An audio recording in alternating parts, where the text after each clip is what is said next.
सरल श्रीमद् भगवद गीता। गीता चिंतन और बोध। लेखक रामचंद्र जोरवर, दार्शनिक सिद्ध साधक। अध्याय 3, कर्मयोग। कुल श्लोक 43। भाग 14। श्लोक 36 से 43 काम के संयम का दावा करते हैं। श्लोक 36 अध्याय 3। अर्जुन उवाच अथ केन प्रयुक्तो पापम चरति पुरुष अनिच्छन्नपि वार्षणेय बलादेव नियोजित। विषय, बलात्कार का पाप कौन करता है, इस बारे में अर्जुन का प्रश्न। अनुवाद। अर्जुन ने कहा, हे कृष्ण, तब यह व्यक्ति किसी के बहकावे में आकर पाप करता है, मानो उसे उसकी इच्छा के विरुद्ध ऐसा करने के लिए विवश किया गया हो। चिंतन। अर्जुन के मन में एक अलग ही शंका है। वह यहाँ भगवान के साथ मैत्रीपूर्ण साख्य संबंध में अपनी शंकाएं पूछते नजर आते हैं।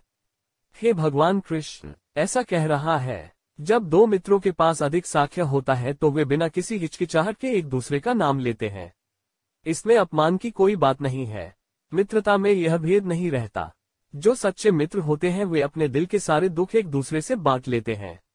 वे एक दूसरे के संदेह को एक दूसरे से दूर करते हैं।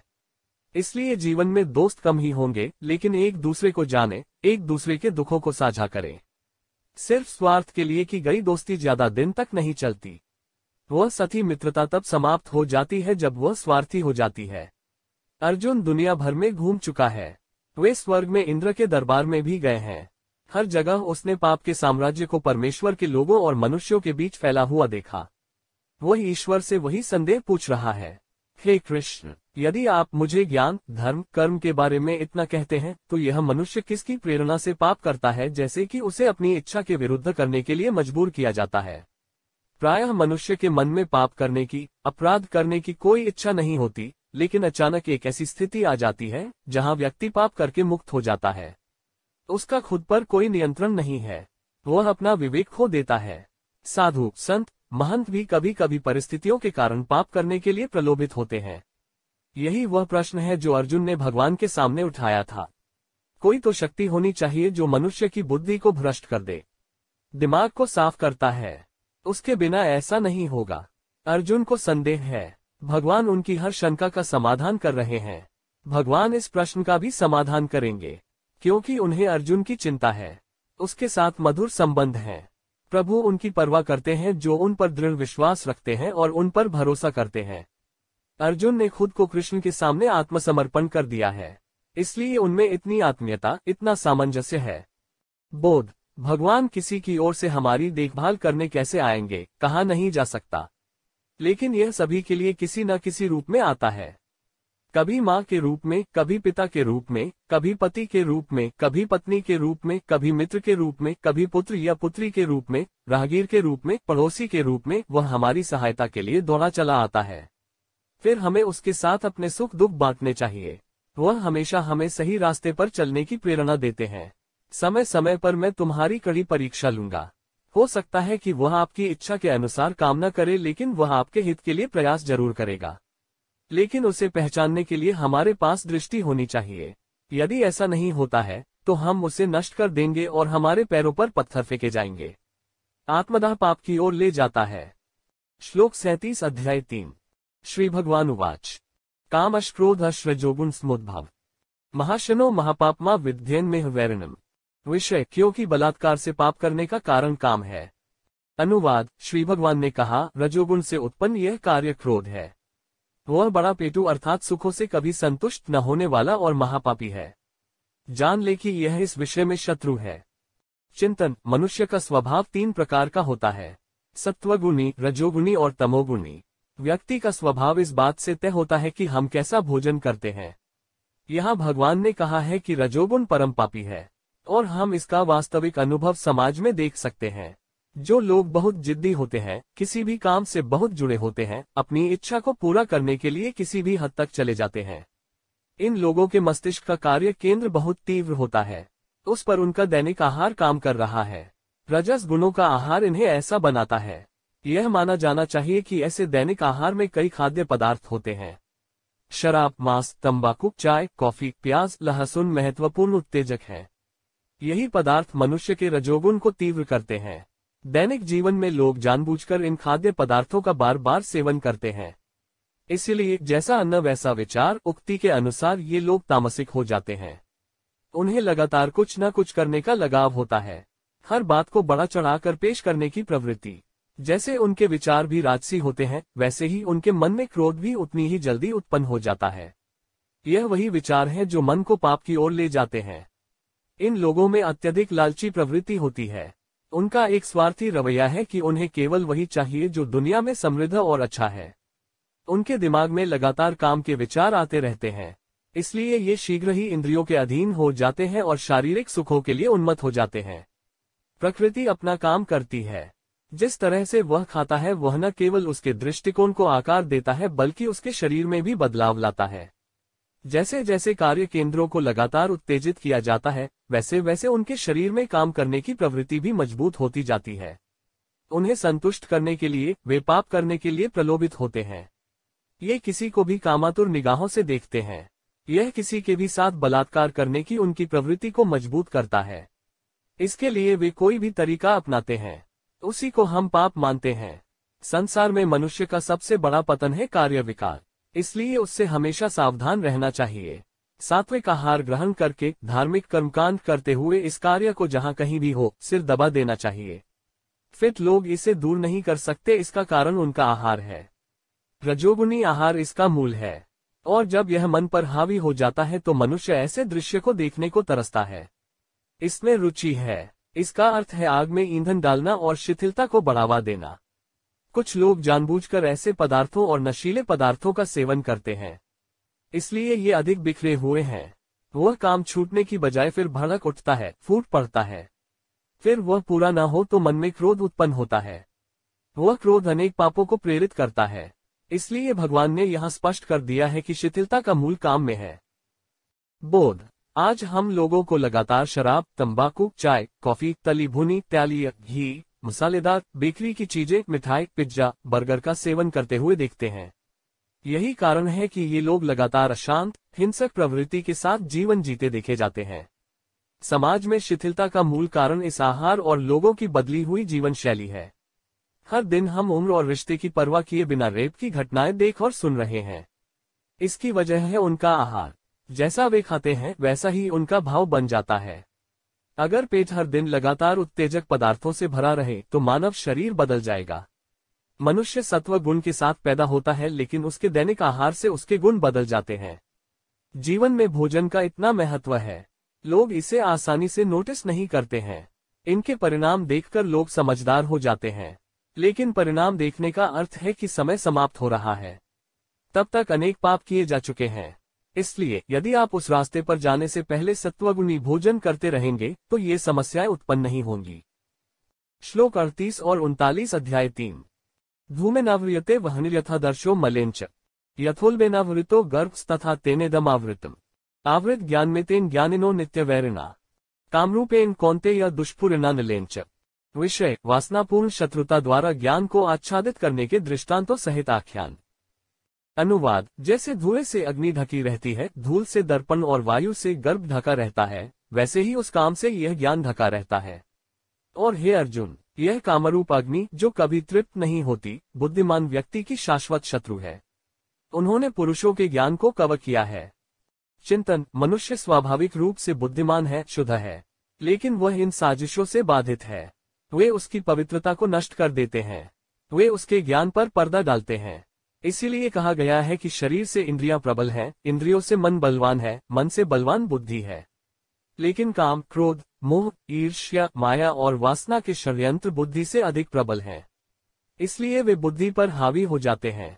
छिपाना। विकार मनुष्य की पवित्रता को दूषित करता है। वासना बहुत प्रबल है। जैसे जैसे उम्र बढ़ती है यह शरीर में भी बढ़ती जाती है, मजबूत हो जाती है। हमें लगता है कि यह स्वाभाविक है, आसान है, लेकिन एक सीमा तक। यदि वह अपनी सीमा लांघता है, यदि वह अति करता है, तो वह सबसे पहले हमारी बुद्धि पर आक्रमण करता है। बुद्धि भ्रष्ट करता है, वह इसे कवर करती है। यही दृष्टि अर्जुन को भगवान ने यहाँ दी है। भगवंत कहते हैं, जैसे धुआं आग को ढक लेता है, धूल दर्पण को ढक लेती है और वायु गर्भ को ढक लेती है, वैसे ही यह ज्ञान उस काम से ढका रहता है। और हे अर्जुन, लालची कामरूप अग्नि बुद्धिमान व्यक्ति का शाश्वत शत्रु है। उसने मनुष्य के ज्ञान को ढक रखा है। हमारे समाज में हम लगातार अपने आसपास ऐसे लोगों को देखते हैं जो इस काम विकार से परेशान रहते हैं। उनकी दृष्टि, बोलने का भाव, व्यवहार करने का तरीका सभी वाक्पटु है। काम कभी छुपाया नहीं जाता। यह आंखों, व्यवहार और वाणी के माध्यम से व्यक्त किया जाता है। अतः इस काम विकार का उस व्यक्ति पर क्या प्रभाव पड़ता है यह उसके व्यवहार से ही पता चल जाता है। उनका व्यक्तित्व इसे प्रकट करता है। ऐसे लोग मनोरोगी किस्म के होते हैं। वे शिथिलता से ग्रस्त हैं। उसे पूरा करने के लिए किसी भी वाम मार्ग पर चले जाते हैं। ये किसी से भी अनैतिक संबंध बनाकर अपना जीवन खराब कर लेते हैं। वे अपने साथ साथ अपने परिवार का जीवन भी बर्बाद कर लेते हैं। इसलिए ईश्वर ने कर्म को मनुष्य का शाश्वत शत्रु माना है। ये लोग उम्र और रिश्ते की परवाह किए बिना किसी का भी रेप कर देते हैं। ये कई बीमारियों के शिकार हो जाते हैं, तो न केवल उसे समाज से उसकी सजा मिलती है, बल्कि शरीर भी कई तरह की बीमारियों और विकारों से गलने लगता है। समाज में कोई इज्जत नहीं बची है। रिश्तेदार, परिवार वाले नहीं पूछते। अच्छा पार्टनर नहीं मिल रहा है। अंत कितना भयानक होगा कहा नहीं जा सकता। एक साथी से संतुष्ट नहीं, फिर तलाक, बहुविवाह, पंचायत सब दुख के हिस्से में आ जाते हैं। अर्थात यही एक दोष मनुष्य का स्थायी शत्रु बन जाता है। वह उसे जीवन भर सुख से जीने नहीं देता। इसलिए हमें समय रहते इसका सिर दबा देना चाहिए, बिना इसे हमारी बुद्धि, हमारे ज्ञान को प्रभावित करने देना चाहिए। उसे दूर रखा जाना चाहिए या दफनाया जाना चाहिए, क्योंकि हमारी बुद्धि, हमारा ज्ञान हमें भविष्य में आगे ले जाने वाला है। वे हमें सुख और सम्मान का मार्ग दिखाने वाले हैं। बोध, मनुष्य ने मन में विकार उत्पन्न करने के साधन सर्वत्र फैला रखे हैं। उनके विज्ञापनों की लगातार बमबारी हो रही है। टेलीविजन और इंटरनेट के आने के बाद से उन्होंने इस सिलसिले में कई हदें पार कर दी हैं। ज्ञानी को ज्यादा गहराई में जाने की जरूरत नहीं है, लेकिन हमें खुद बनना होगा और उस अति को खुद से रोकना होगा। इससे पहले कि हम दुनिया को सुधार सके, हमें अपने मन में झांकना चाहिए। कहाँ हम इस शिथिलता के शिकार हो जाते हैं। इस दृष्टि वाले, उस प्रकार के और मुख्यतः रजस को, तामस आहार से बचना चाहिए। अगर आप जीवन में आगे बढ़ना चाहते हैं, तरक्की करना चाहते हैं, तो इस काम विकार को अपने पास न भटकने दें। यह कभी न भूले कि एक क्षणिक सुख सारे जीवन को राख कर देगा।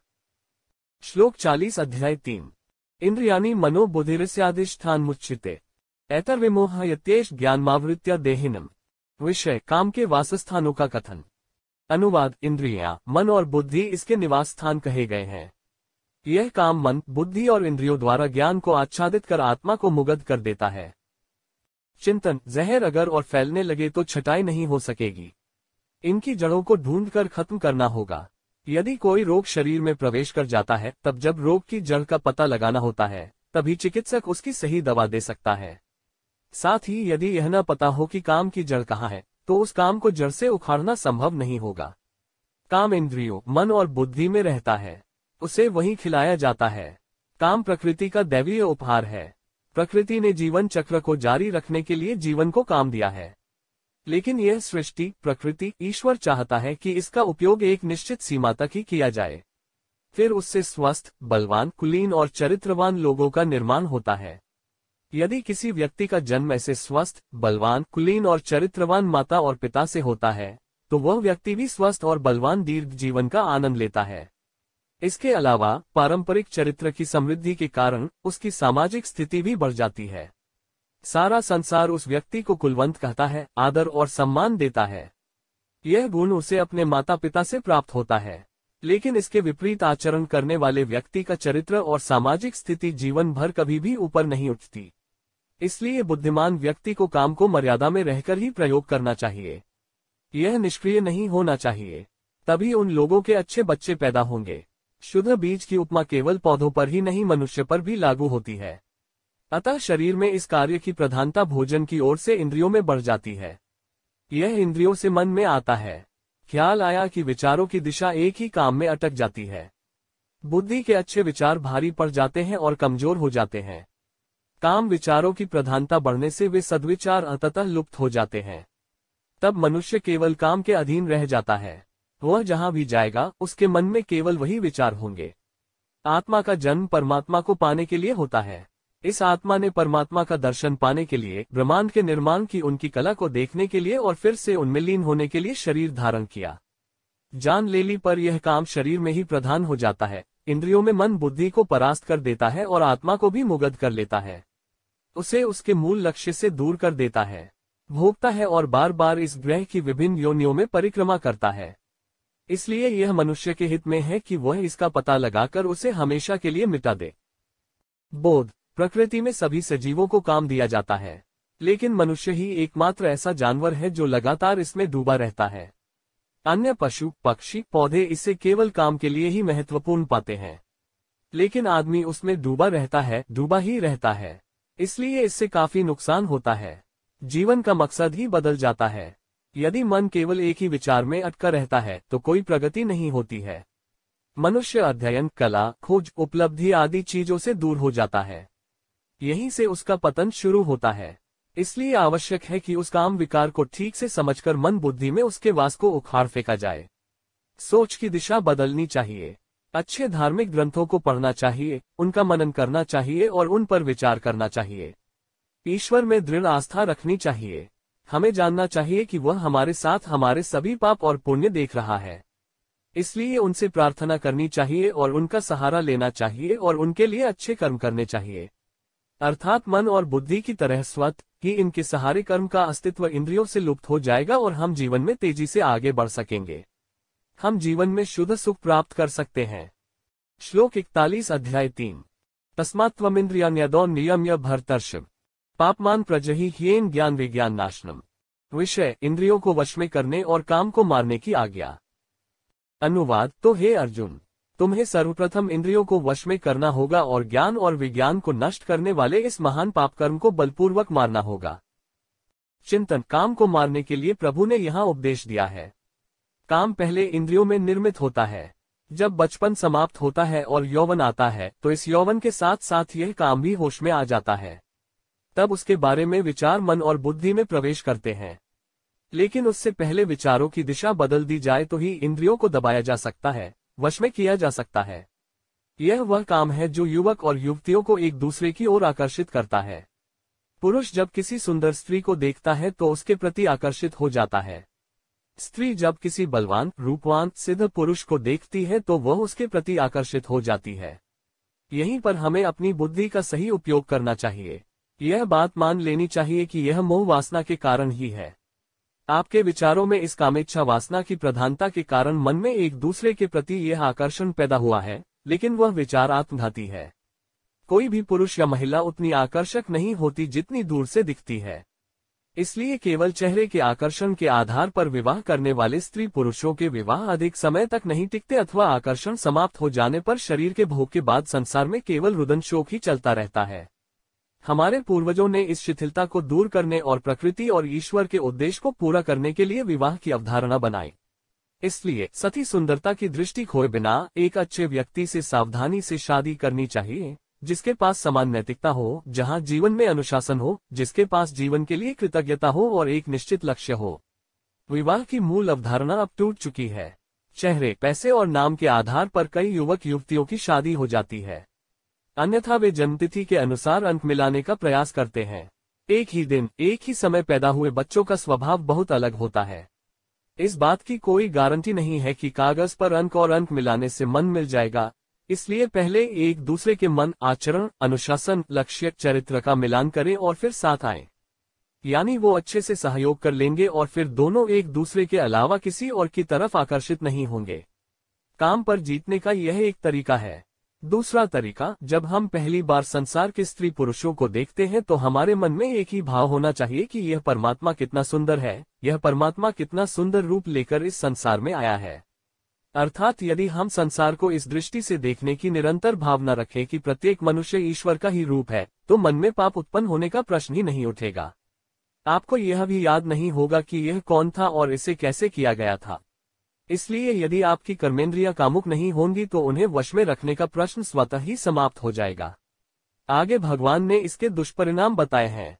इस कार्य से ज्ञान और विज्ञान अर्थात संस्कार, संस्कृति, धर्म का नाश होता है। अतः उसे बलपूर्वक ऐसे ही मार डालो। बोध। शरीर कई अच्छे, बुरे और गंदे तरल पदार्थों जैसे हड्डियों, मांस, रक्त, पानी और अन्य पसीने से बना एक द्रव्यमान है। कुछ दिन अच्छा लगता है और फिर घिन आने लगती है। आप उसके जितने करीब जाते हैं उतना ही वह आपसे नफरत करता है। पहाड़ों को दूर से मनाने से कहीं अधिक सुख दूर से दिखाई देने वाले भगवान की पूजा करने में है।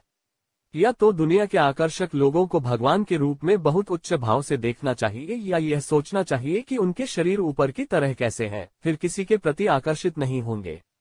मन में काम के विचार नहीं उठेंगे, उसे वहीं दफनाया जाएगा। दृष्टि बदलो, विचार बदलो, क्षण भर में बदलो संसार।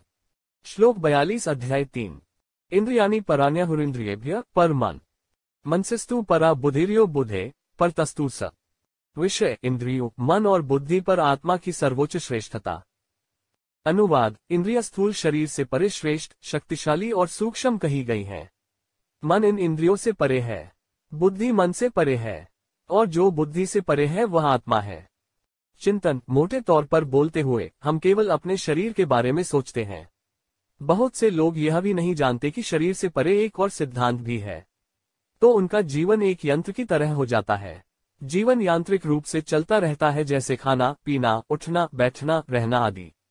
मेरा जीवन, तुम्हारा जीवन, घर, परिवार, शक्ति और धन सब बाहरी मामले हैं। लेकिन इन सब के पीछे इस शरीर को चलाने वाली आत्मा को हर कोई भूल जाता है। चूंकि यह बहुत सूक्ष्म है, यह आंखों से दिखाई नहीं देता है और हाथ से नहीं दिखाया जा सकता है, फिर भी वह अपने इस विशाल शरीर को चला रहा है। वह अपने सभी कार्यों को होते हुए देखता है। जैसे आत्मा शरीर में फंसी हुई है, आत्मा हमेशा शरीर के इन सभी व्यापारों में शामिल होती है। भगवान ने इस शरीर को तोड़कर अर्जुन को बताया है। सबसे स्थूल हमारा शरीर है, जो हड्डी, मांस, रक्त आदि तत्वों से मिलकर बना होता है। लेकिन उसकी इंद्रियां उससे कहीं ज्यादा मजबूत हैं। यह इंद्रियां हैं जो इस शरीर के व्यापार का संचालन करती हैं। आंखें नहीं होंगी तो क्या देखेगा? शरीर कुछ नहीं देखेगा, इसलिए वह इस स्थूल शरीर से श्रेष्ठ है। अगर आपके कान नहीं होंगे तो आप क्या सुनेंगे? उन्हीं के कारण शरीर ध्वनि सुन सकता है, इसलिए वे श्रेष्ठ हैं। शरीर नाक से सांस ले सकता है। शरीर इसलिए जीवित रहता है क्योंकि शरीर में प्राणवायु नाक से आ रही होती है। तो शरीर से नाक अच्छी है। जीभ जब खाने और बोलने का कार्य करती है तो श्रेष्ठ है, क्योंकि शरीर का दैनिक जीवन चल रहा है। शरीर की त्वचा बाहरी खतरों से पूरे शरीर की रक्षा करती है। यह श्रेष्ठ है क्योंकि यह स्पर्श का बोध कराती है। इसलिए भगवंत कहते हैं कि ये सभी इंद्रियां शरीर से श्रेष्ठ, बलवान और सूक्ष्म हैं। ये सभी इंद्रियां मन द्वारा नियंत्रित होती हैं। जो दिखाई नहीं देता वह दिखाया नहीं जा सकता, लेकिन कोई भी इससे सहमत है कि यह है। यहीं से अदृश्य शक्तियों का आभास होने लगता है। ये सभी इंद्रियां इसी एक मन द्वारा नियंत्रित होती हैं, अतः यह इन पांचों इंद्रियों से श्रेष्ठ, बलवान और सूक्ष्मतर है। लेकिन उससे भी परे मन बुद्धि है। दिख भी नहीं रहा है, लेकिन क्योंकि वह इस मन को धारण करती है, वह उन सभी से श्रेष्ठ, मजबूत और सूक्ष्म है। अब यह ज्ञान कहाँ से आता है? कौन उसे प्रेरित करता है और कौन उसे चलाता है? यह सवाल मन में आता है। हम सोचते हैं कि बुद्धि इन इंद्रियों द्वारा एकत्रित बाह्य ज्ञान से ही ज्ञान प्राप्त करती है, लेकिन ऐसा नहीं है। होश बहाने हैं। जो बुद्धि से परे शरीर को चलाने वाली आत्मा है, वह उस ज्ञान को प्राप्त करता है। वह मनुष्य के समस्त सुख दुखों का फल देखता है, इसीलिए उसे सारथी कहा जाता है। इसे शरीर को चलाने वाला कहा जाता है। अंत में भगवान ने उसे बुद्धि से श्रेष्ठ, बलवान और सूक्ष्म कहा है। यदि यह न रहे तो शरीर निर्जीव हो जाता है और इन सभी इंद्रियों की गतिविधियां समाप्त हो जाती हैं। वे निर्जीव भी हो जाते हैं। बोध, मनुष्य के रूप में जन्म लेना और केवल शरीर में ही अटक जाना अज्ञान का लक्षण है। इंद्रियों के द्वारा शरीर बाह्य जगत को देखता है, उसका साथ मिल रहा है, लेकिन हम शरीर के अंदर कभी यात्रा नहीं करते। शरीर और उसकी इंद्रियां कैसे काम करती हैं और अंदर की आत्मा क्या है जो उन्हें चलाती है, हमें भी कभी कभी इस पर विचार करना चाहिए। ईश्वर ने वास्तव में सबसे अच्छे इंसान को जन्म देकर हम पर उपकार किया है, जिससे हम आत्मा तक पहुंच सकें और वहां से परमात्मा के दर्शन कर सकें। यह शक्ति मनुष्य के अतिरिक्त इस पृथ्वी पर किसी के पास नहीं मानी जाती है, लेकिन अगर इसका ठीक से उपयोग किया जा सके तो ही हम इस जन्म में जागेंगे और जीवन का रहस्य खुल जाएगा। श्लोक 43 अध्याय 3। एवं बुधे पर बुधवा संस्तभ्यात्मात्मना जहि शत्रु महाबाहो कामरूपा दुरासन। विषय, बुद्धि से परे एक आत्मा को जानने और मन को वश में करने और काम को मारने की क्रिया के बारे में आ गया। अनुवाद, इस प्रकार बुद्धि से परे अर्थात सूक्ष्म, शक्तिशाली और परमात्मा को जानकर और बुद्धि द्वारा मन को समर्पित करके, हे महाबाहो, आप कामरूप के इस अजेय शत्रु का संहार करें। चिंतन। इस दुनिया में हमें हर तरह की शारीरिक शिक्षा आसानी से मिल जाती है। मस्ती में कैसे जीना है, मस्ती में कैसे रहना है, खाने पीने से कैसे मस्ती करनी है, ऐसे सबक हर जगह सीखे जाते हैं। लेकिन इस शरीर पर राज करने वाले षड्यंत्रों को कैसे मिटाया जाए, इसकी शिक्षा कहीं नहीं मिलती। लेन देन से जुड़ी दिखावटी शिक्षा लोग एक दूसरे को दे रहे हैं। उनकी दुकानें सजी हुई हैं, लेकिन वह पूर्ण शिक्षा मनुष्य को वास्तविक शाश्वत सुख और संतोष नहीं दिला सकती। उसके लिए आध्यात्म काम आता है, विज्ञान भी वहां कम पड़ जाता है। अर्थात उस आध्यात्मिक ज्ञान के आगे सारा भौतिक ज्ञान फीका पड़ जाता है। अध्यात्म मनुष्य को स्वतंत्र, वास्तव में स्वतंत्र, आत्मनिर्भर बनाता है। यह इस नश्वर क्षणभंगुर संसार से शाश्वत संसार की ओर ले जाता है। इसलिए आत्मा की यात्रा आवश्यक है। शारीरिक शिक्षा के लिए व्यक्ति को कठिन परिश्रम करना पड़ता है। उस परिश्रम को धन में बदलना होता है और उस धन को फिर से उस भौतिक ज्ञान, भौतिक वस्तुओं को प्राप्त करने के लिए खर्च करना पड़ता है।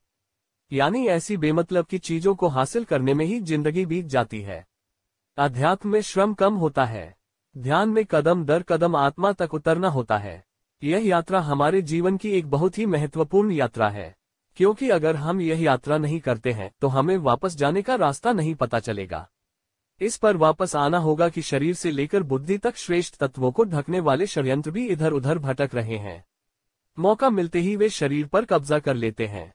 यह बुद्धि को भ्रष्ट करता है। तब मन बुद्धि से पहले है, वह भी उसके नीचे दब जाता है, विकारों का शिकार होता है। ऐसे में इन सबको कौन बचाएगा? इनमें से कोई भी विकार व्यक्ति की जान लेने के लिए काफी होता है।